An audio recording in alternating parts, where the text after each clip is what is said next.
Fallen New Vegas, but I can only use throwables. What does this mean exactly? What weapons and restrictions are in place for this run? Well, it's exactly how it sounds. To damage or kill an enemy, I must use a throwable. This ranges from spears, firebombs, dynamite, grenades. You get the point. If it leaves my hand, it's a valid weapon for the run.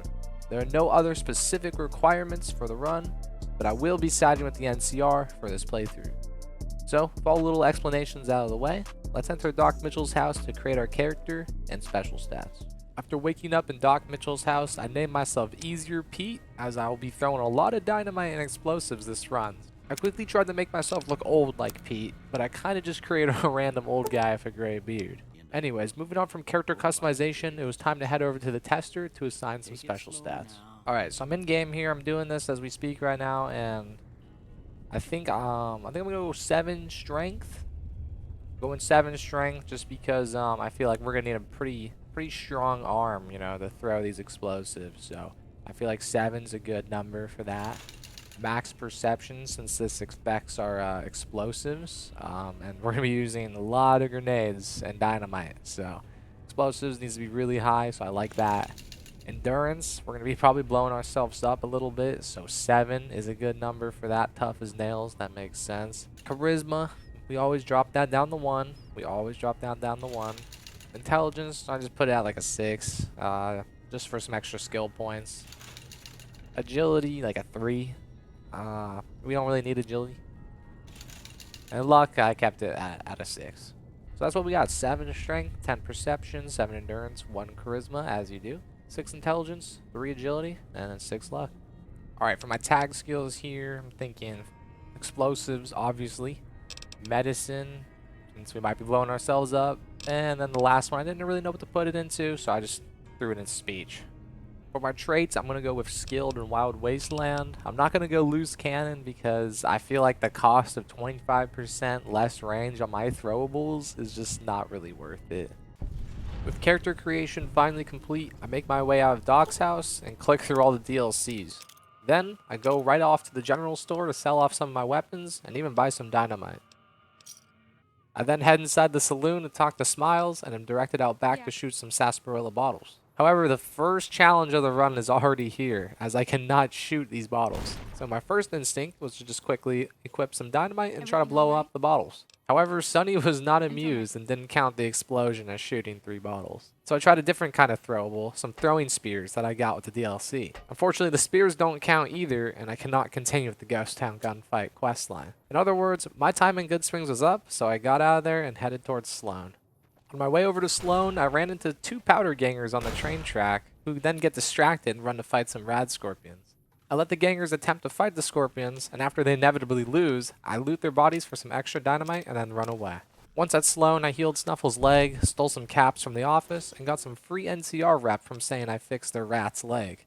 After getting the rep, I ran straight over to Hidden Valley and marked it for later, and then ran right past and towards the Black Mountain shortcut, where I ran into Neil, and he even had some grenades laying around in his shack for the taking.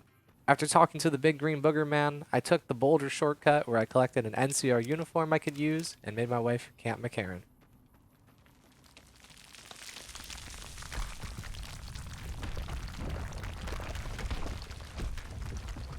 After arriving at McCarran, I planned on using my NCR uniform to sneak onto the monorail. However, I didn't have to because the guards decided to just wander away instead. After taking the monorail, then went to the top straight away and used some level ups from discovering Benny's location to increase my speech, and got a perk that lets me throw my weapons farther. I then used my newfound speech to convince Swank to give me back my weapons so I can take care of Benny. All it takes is 2 frag grenades to take him out and his goons, with the second grenade having a beautiful bounce.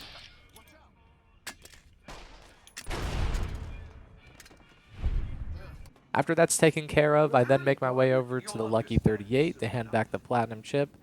where I get honored to sit through the extremely engaging Securitron demonstration. The demonstration does level me up, however, and I dump it all into explosives and get the Demolition Expert perk to do even more damage. Angry at Mr. House for making me sit through this demonstration, I decide to get rid of him right here and now and give him a stick of dynamite. Then leave the Lucky 38 out through Freeside and head quickly over to the Silver Rush to stock up on all sorts of grenades and mines. At the Silver Rush, some random guy gets turned to ash and Mr. Soren pees his pants and runs on out. Okay, everyone. With the situation dealt with, it gives me free range to start tediously picking up all the mines and grenades off the counter and bringing them to the bathroom to steal.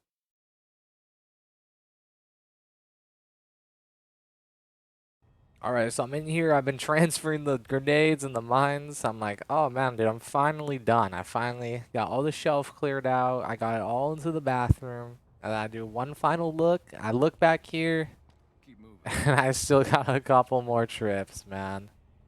Oh my god, there's so much stuff. I still got 6 more back and forths, man. It never ends. I finally transfer the last couple items into the bathroom and pick all of them up. These plasma grenades turn out to be extremely clutch at the end of the run, so I guess the time I spent stealing it was worth. I figured that I should test my grenades on something, so I throw one at the guard, which works excellently and grants me some combat armor to wear as well. I then continue my journey to the northeast towards the boomers to get a jump start on the main quest, and after making it outside the airbase, I actually planned on killing George with a plasma mine, but he decided to do the job for me and run straight into the boomers' artillery. George must not have taken his own advice on dodging the artillery because he died almost right away.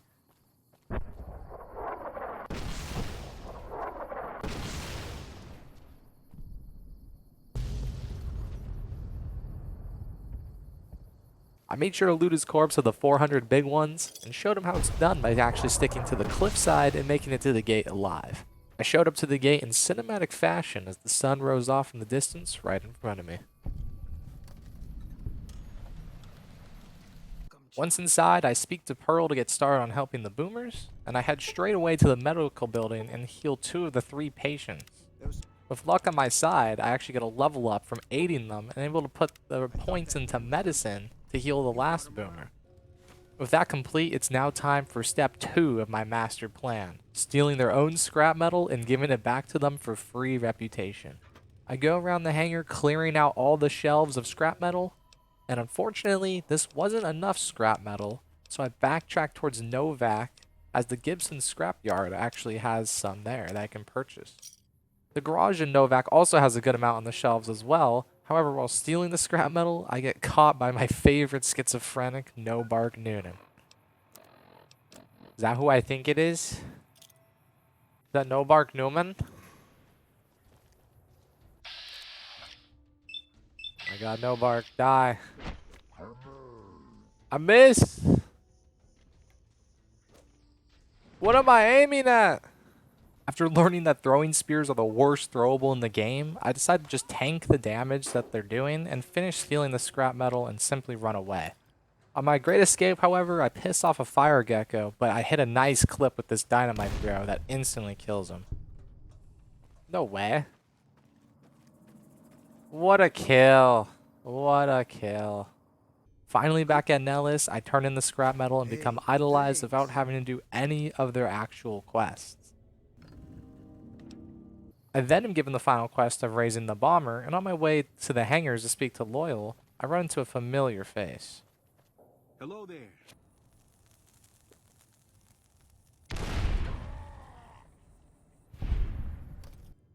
After Malcolm is dealt with, I tell Loyal he's a pervert, and I go raise the bomber for his old ass.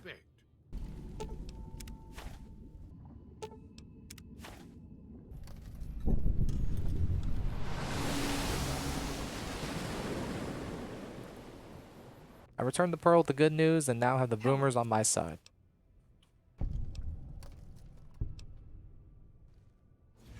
At some point, I lost the footage of me turning in the quest to Ambassador Crocker at the NCR Embassy, so to catch you up to speed, I'm now heading towards the dam to speak to the Colonel.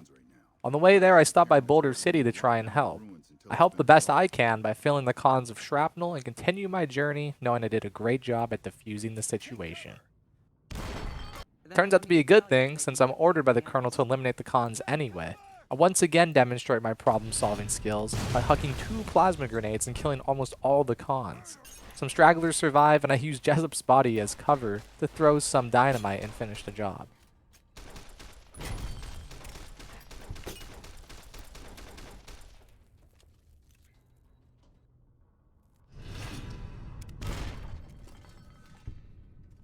I then go around killing the rest of the cons who aren't hostile for whatever reason. I use reverse pickpocketing to get rid of the first group, and the high ground of the canyon to eliminate another pair.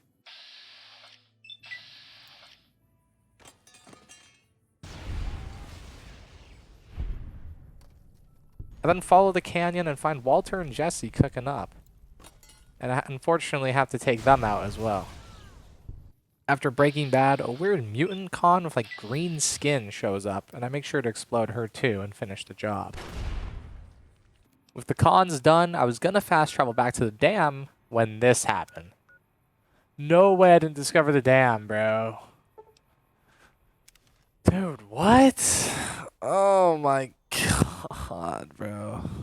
So annoyed, I then walked from Boulder City back to the dam, making sure to discover it this time and report it to the Colonel. The Colonel gives me another chore of taking down the evil plans of the Omertas, which is probably my least favorite part of every playthrough. I make it to Gamora and ask the receptionist on the scoop when she tells me to find Kachino. I find him and he isn't very fond of me until I pickpocket him for his journal. With journal in hand, I now start working with him to take down the bosses. Kachino tells me to find Troik and see if he's got the details. Troik has to get out of his contract first though before he can help me, so I agree and pay 300 caps for his contract. With Troik bought out, he offers me the thermite to destroy the weapons and ruin the boss's plans. I place the thermite on all the crates, close the door, and get flashbang.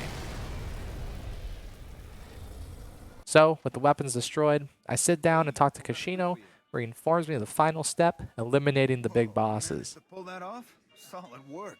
It's a weird fight as I'm not allowed to kill anybody with anything other than a throwable, so I kind of just shoot the bosses in the feet to anger them and let Kachino do all the hard work. Mid-fight, I put away my shotgun, and this somehow makes Big Sal forgive me and stop fighting, force me to shoot his feet again, and the bosses are now dealt with. I then get a level up and get my third and final demo expert perk, making me do insane amounts of damage with explosives. With Omertas complete, I then make my way for the door, and... oh my god. Classic. Dude, this is classic.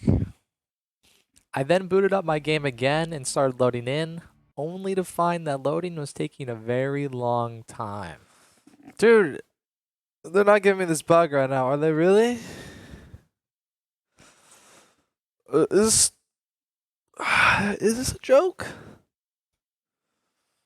Oh my god, brother. Brother.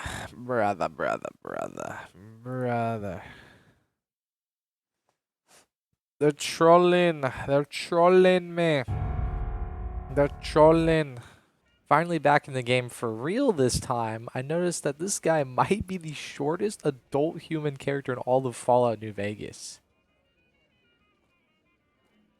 I hear the Legion is moving some tough. Anyway, enough looking at that short guy's bald spot. I fast traveled this time back to Hoover Dam, and the Colonel orders me to a suicide mission of eliminating the Brotherhood of Steel on my lonesome. Jumping forward a bit, I get on the Brotherhood's good side and just start pickpocketing right away. With all 3 keycards in hand, I create the self-destruct password and order the base to explode. I then make my way out of there and see the smoke rise from the vents, letting me know that the Brotherhood are gone for good this time. Talking to the Colonel for the final time, I tell her the good news that I survived her suicide mission, and she assigns me to something more chill by putting me on security of the President. I speak to Ranger Grant to get informed on the situation, and then await the President's arrival. The speech starts off chill enough, but then a Legion sniper sneaks up on the guard next to me, only to lose to the real NCR guard.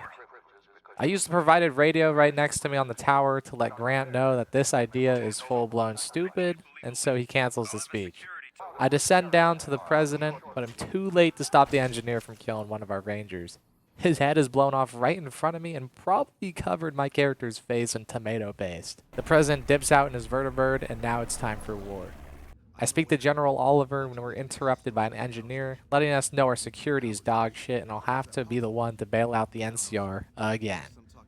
The first room I go into of the dam is packed with legionaries, but I managed to train them into a group like COD zombies and throw a plasma nade at my feet that kills all of them. Hey, I told you these nades would clutch up later. Anyway, the rest of the dam, I was able to just kind of run through all the enemies, basically being a pacifist all the way up to the Legate's camp. I set up a mine trap for the Legate and placed down all the mines I had in my inventory.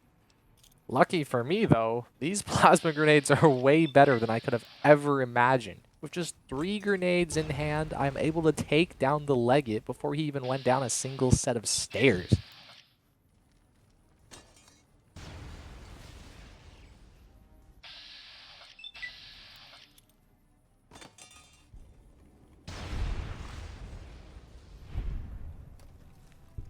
No way it was that easy. That's all it took.